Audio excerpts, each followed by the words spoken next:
മുഹമ്മദ് മുസ്തഫ സല്ലല്ലാഹു അലൈഹി വസല്ലം ആ പ്രവാചകനെ ബഹുമാനിക്കാൻ കഴിയണം. അല്ലാഹു ബഹുമാനം നൽകട്ടെ. ആ ബഹുമാനം നൽകട്ടെ. ആ ബഹുമാനമില്ലെങ്കിൽ ബഹുമാനിക്കണമെന്ന് ഖുർആനാ പറഞ്ഞേ. ഖുർആൻ നന്നായിട്ട് നന്നാകണമെങ്കിൽ ആര് നന്നാവണം? അബൂലഹബ് നന്നാവണം. ഖുർആൻ കേട്ടിട്ട് സ്നേഹിക്കണമെങ്കിൽ ആര് സ്നേഹിക്കണം?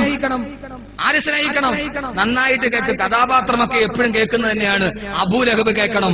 അള്ളാഹുവിന്റെ റസൂലിന്റെ വീടിന്റെ തൊട്ടടുത്ത് 16 വർഷം ഖുർആൻ കേട്ട ആളല്ലേ അബൂലഹബ്. ആളല്ലേ അബൂലഹബ്. സഹോദരങ്ങളെ, അബൂലഹബിനെ കുറിച്ച് ഖുർആൻ പറഞ്ഞതെന്താ? തബ്ബത് യദാ അബീ ലഹബിൻ വതബ്ബ് മാ ഗനാ ماله وما كسب سيصلى نارا ذات لهب وامرأته حمالة الحطب في جيدها حبل من مسد. അല്ലാഹു പറയുകയാണ്, അബൂലഹബാരാ, എന്റെ പ്രിയപ്പെട്ട സഹോദരങ്ങളെ, അല്ലാഹുവിന്റെ റസൂൽ ഒരു ദിവസം അബൂലഹബിന്റെ വീട്ടിലെത്തി. അബൂലഹബിനോട് പറഞ്ഞു, അബൂലഹബ് കഅബാലയത്തിലെ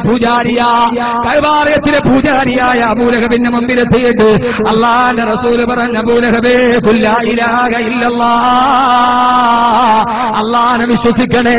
കഅബാലയത്തിന്റെ 300 കോടി ദൈവങ്ങളുടെ മുമ്പിൽ ബലിയർപ്പിച്ച കഅബാലയത്തിന്റെ പൂജാരിയായിരുന്ന അബൂലഹബ് ചോദിച്ചു, മുഹമ്മദേ, നിനക്ക് ഭ്രാന്താ? എടാ മുഹമ്മദേ, നീ ആരാ? ബഹുമാനം നഷ്ടപ്പെട്ടു പോയവന്റെ അവസ്ഥ. സ്വന്തം വീട്ടിലേക്ക് ബഹുമാനപ്പെട്ട പ്രവാചകൻ കടന്നു വന്നപ്പോ ബഹുമാനിക്കാൻ അറിഞ്ഞില്ല അബൂലഹബിന്. സഹോദരങ്ങളെ, 2 കഥകൾ കേൾക്കുക. അബൂലഹബ് ചോദിച്ചു, മുഹമ്മദേ, നീ ആരാണടാ? കഅബാലയത്തിന്റെ പൂജാരിയായ എന്റെ വീട്ടിൽ വന്നിട്ട് അല്ലാഹനെ വിശ്വസിക്കാൻ പറയാ. നീ ആരടാ മുഹമ്മദേ സല്ലല്ലാഹു അലൈഹി വസല്ലം? അല്ലാഹുവിന്റെ റസൂലിനെ ധിക്കാരത്തോടെ അബൂലഹബ് ആട്ടിയിറക്കുമ്പോ അല്ലാഹുവിന്റെ റസൂലിനോട് അബൂലഹബ് പറഞ്ഞു പത്രേ, ഏ മുഹമ്മദ്, എന്റെ വീടിന്റെ മുറ്റത്ത് കിടക്കുന്ന ആട്ടിൻകുട്ടിയെ കണ്ടോ? ഈ ആട്ടിൻകുട്ടി നിന്നെ വിശ്വസിച്ചാൽ ഞാൻ വിശ്വസിക്കാമെടാ മുഹമ്മദ്. ആരാ പറയുന്നത്? അഹങ്കാരത്തോടെ അബൂലഹബ്. ഈ വീടിന്റെ മുറ്റത്ത് കിടക്കുന്ന ആട്ടിൻകുട്ടി വിശ്വസിച്ചു, നിന്നെ ഞാൻ വിശ്വസിക്കാമെടാ മുഹമ്മദ്. സഹോദരങ്ങളെ, അല്ലാഹുവിന്റെ റസൂല് മിണ്ടാപ്രാണിയായ ആട്ടിൻകുട്ടിയുടെ നേരെ നോക്കി. ആട്ടിൻകുട്ടി പറഞ്ഞു അല്ലാഹുവിന്റെ റസൂലിനോട്, അശ്ഹദു അല്ലാ ഇലാഹ ഇല്ലല്ലാഹ് വ അശ്ഹദു അന്ന മുഹമ്മദുർ റസൂലുള്ളാഹ്. അബൂലഹബിനെ അറിയാത്തത്, അബൂലഹബിന്റെ ഹൃദയത്തിൽ കയറാത്തത്, അബൂലഹബിന്റെ മുറ്റത്ത് കിടന്ന ആട്ടിൻകുട്ടിയുടെ ഹൃദയത്തിൽ കയറി ആ പ്രവാചകനെ ബഹുമാനിച്ചു. സഹോദരങ്ങളെ, എന്റെ മനസ്സിലാ ബഹുമാനമില്ല. ആട്ടിൻകുട്ടിയുടെ മനസ്സിലുണ്ടായ ബഹുമാനം, മാൻപേടയുടെ മനസ്സിലുണ്ടായ ബഹുമാനം, എന്തേ സഹോദരങ്ങളെ, ഒരു ഈത്തപ്പന മരത്തിന്റെ കുറ്റിക്ക് തോന്നിയ ബഹുമാനം എന്തേ ഉണ്ടായില്ല? എന്റെ പ്രിയപ്പെട്ട ചെറുപ്പക്കാരെ, സഹോദരങ്ങളെ, സഹോദരിമാരെ, ഒരു ഈത്തപ്പന മരത്തിന്റെ കുറ്റിക്കുണ്ടായ അല്ലാഹുവിന്റെ റസൂലിന്റെ മസ്ജിദ് നബവിയിൽ ഒരു ഈത്തപ്പന മരത്തിന്റെ കുറ്റി കൊണ്ട് റസൂലുള്ള മിമ്പർ ഉണ്ടാക്കി. ആ മിമ്പറിന്റെ മുകളിലാണ് അല്ലാഹുവിന്റെ റസൂൽ ഖുത്ബ ഓതിയത്. സഹോദരങ്ങളെ, അങ്ങനെ ശ്രമകരമാണ് അതിന്റെ മുകളിൽ നിന്ന് ഖുത്ബ ഓട്. അവസാനം ആളുകൾ വന്നിട്ട് പറഞ്ഞു, സഹാബത്ത് വന്നിട്ട് പറഞ്ഞു, യാ റസൂലല്ലാഹ്, ഓ നബിയേ, നത്തഖിദു ലക മിമ്പറന ജദീദാ, അങ്ങേക്ക് ഞങ്ങളൊരു പുതിയ മിമ്പർ ഉണ്ടാക്കി തരട്ടെ നബിയേ. അല്ലാഹുവിന്റെ റസൂൽ പറഞ്ഞു, ആയിക്കോട്ടെ. ഒരു അൻസാരിയായ സ്ത്രീ പറയാൻ മരക്കഷണം വഖഫ് ചെയ്തു. അല്ലാഹുവിന്റെ റസൂലിന് ഒരു പുതിയ മിമ്പർ ഉണ്ടായി. ആ പടയെ കയറി നിന്ന് ഖുത്ബ ഓതിയ ഈത്തപ്പന മരത്തിന്റെ കുട്ടി മസ്ജിദ് നബവിയുടെ ഇടത്തെ ഭാഗത്തേക്ക് മാറ്റി വെച്ചു. ആദ്യത്തെ മിമ്പറിന്റെ, പുതിയ മിമ്പറിന്റെ ഉദ്ഘാടനം അല്ലാഹുവിന്റെ റസൂൽ മിമ്പറിന്റെ മുകളിൽ കയറി ഖുത്ബ ഓതിക്കൊണ്ടിരിക്കുമ്പോഴാണ് സഹാബത്ത് പറയുകയാണ്, സമീന സൗതന ഹനീന. ആ സമയത്ത് ഞങ്ങൾ അടക്കി പിടിച്ച ഒരു തേങ്ങിക്കരച്ചിൽ കേട്ടു. എവിടെ നിന്നാണ് കരയുന്നതെന്നറിയില്ല. ഞങ്ങളെല്ലാവരും സഹാബത്തിന്റെ മുഖത്ത് നോക്കി. ആരുടെ കണ്ണുനീരും കണ്ണുനീര് പൊടിഞ്ഞിട്ടില്ല. ഹൃദയമുണ്ടെങ്കിൽ മനസ്സിലാക്കിക്കൊള്ളുക, സമീന സൗതന ഹനീന. ഞങ്ങളൊരു തേങ്ങി പിടിച്ച കരച്ചിൽ കേട്ടു. ദുഃഖം അടക്കി വെക്കാൻ കഴിയാതെ പഴയ ഈത്തപ്പന മരത്തിന്റെ കുത്തിയിരിക്കുന്ന ഭാഗത്ത് നിന്നാണ് കരച്ചിൽ കേൾക്കുന്നത്. അല്ലാഹുവിന്റെ റസൂൽ നോക്കിയപ്പോ ആ കരച്ചിൽ തേങ്ങിക്കരച്ചിലായി. ആരോ അടക്കി പിടിച്ചതല്ല, തേങ്ങിക്കരയുന്ന ശബ്ദം കേട്ടു. അല്ലാഹുവിന്റെ റസൂൽ മിമ്പറിൽ നിന്നിറങ്ങി ആ ഈത്തപ്പന മരത്തിന്റെ കുറ്റിയുടെ ചാരത്ത് നിന്ന് അല്ലാഹുവിന്റെ റസൂലിനോട് ആ ഈത്തപ്പന മരത്തിന്റെ കുറ്റി പറഞ്ഞു, നബിയേ, യാ റസൂലല്ലാഹ്, അങ്ങനെ കൈവിട്ടോ നബിയെ, അങ്ങനെ ഉപേക്ഷിച്ചോ നബിയെ.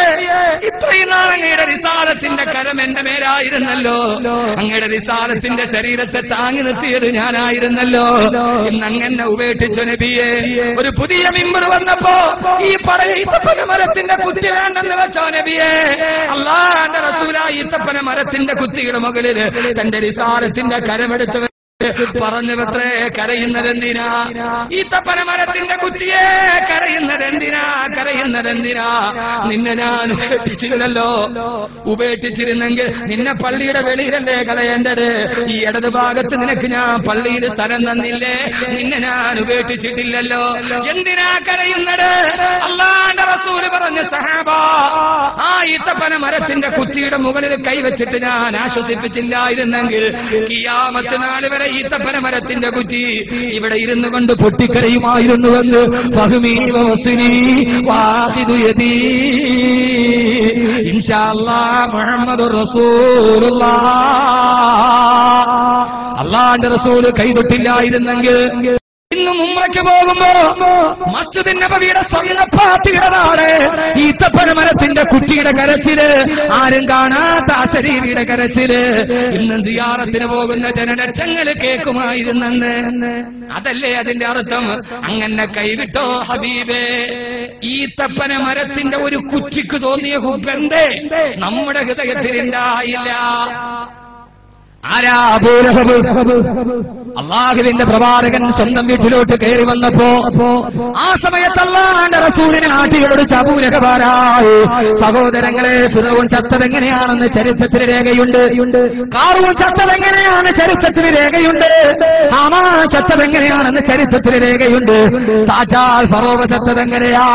ചെങ്കടലിൽ ഉപ്പുവെള്ളം വന്ന് അണ്ണാക്കിലോട്ട് ആഞ്ഞടിച്ചപ്പോ ആ സമയത്ത് ആമന്തു ലാ ഇലാഹ ഇല്ലല്ലദീ ആമനത്തു ബിഹി ബനൂ ഇസ്രായീൽ എന്ന് പറഞ്ഞിട്ടാണ് ഫിറഔൻ ചത്തതെന്ന് ചരിത്രം പറയുന്നുണ്ട്. ഫറോവ ചത്തതെങ്ങനെയാണ് ചരിത്രമുണ്ട്.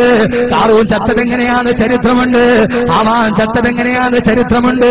ശദ്ദാദ് ചത്തതെങ്ങനെയാണ് ചരിത്രമുണ്ട്. പക്ഷേ ചത്തതെങ്ങനെയാണ് ചരിത്രത്തിലില്ല. അല്ലാഹുവിന്റെ റസൂലിനെ ശാപവാക്ക് പറഞ്ഞ അബൂ ലഹബ് അവസാനം വസൂരി പിടിച്ച അബൂ ലഹബിന് ശരീരം മുഴുവനും പുഴുത്തു നാറാൻ തുടങ്ങി. ഏത് ചികിത്സ നടത്തിയിട്ടും ഭരിച്ചിട്ടില്ല. അവസാനം സർവ്വ ഡോക്ടർമാരും കൈയൊടിഞ്ഞ് നാട്ടുകാരും കൈയൊടിഞ്ഞ് ദുർഗന്ധം വന്ന വസൂരിയുമായി പുടുത്തു നാറിയ അബൂ ലഹബിനെ നാട്ടുകാർ ദുർഗന്ധം സഹിക്കാൻ കഴിയാട് ഈത്തപ്പന മരത്തിന്റെ ഓലയിൽ വരിഞ്ഞു കെട്ടി അബൂ ലഹബിനെ കൊണ്ടുപോയി മക്കയുടെ മലയടിവാരത്തിലേക്ക് വലിച്ചെറിഞ്ഞു. വസൂരി കലപിടിച്ച് അല്ലാഹുവിന്റെ റസൂലിനെ വീട്ടിൽ നിന്ന് ഇറക്കി വിട്ട അബൂ ലഹബ് ചത്തൊടുങ്ങിയത് എങ്ങനെയാ? ചരിത്രം പഠിക്കണം. ഈത്തപ്പന മരത്തിന് പൊതിഞ്ഞു കെട്ടി പുടുത്തു നാറിയ അബൂ ലഹബിന്റെ ശരീരം മക്കയുടെ താഴ്വാരത്തിലേക്ക് വലിച്ചെറിഞ്ഞു. പക്ഷിപറവ ജാതികൾക്ക് കൊത്തി തിന്നാനായി, പരുന്തുകൾക്ക് കൊത്തിപ്പറിക്കാനായി, കാക്കകൾക്ക് അവശിഷ്ടമായി ആ മലയടിവാരത്തിൽ കിടന്നിട്ട് അബൂ ലഹബ് അവസാനം ചത്തതെങ്ങനെയാണ്? ചരിത്രത്തിൽ പോലും രേഖയില്ല. കാക്കയും കടുകനും കൊത്തിവലിച്ച മാംസത്തുണ്ടായി അബൂ ലഹബ് ഈ ലോകത്ത് നിന്ന് അവശേഷിച്ചു പോയെങ്കിൽ അല്ലാഹുവിന്റെ ഖുർആൻ പറയാണ്, മുഅ്മിനീങ്ങളെ അനുരാഗം ബഹുമാനമാകണേ.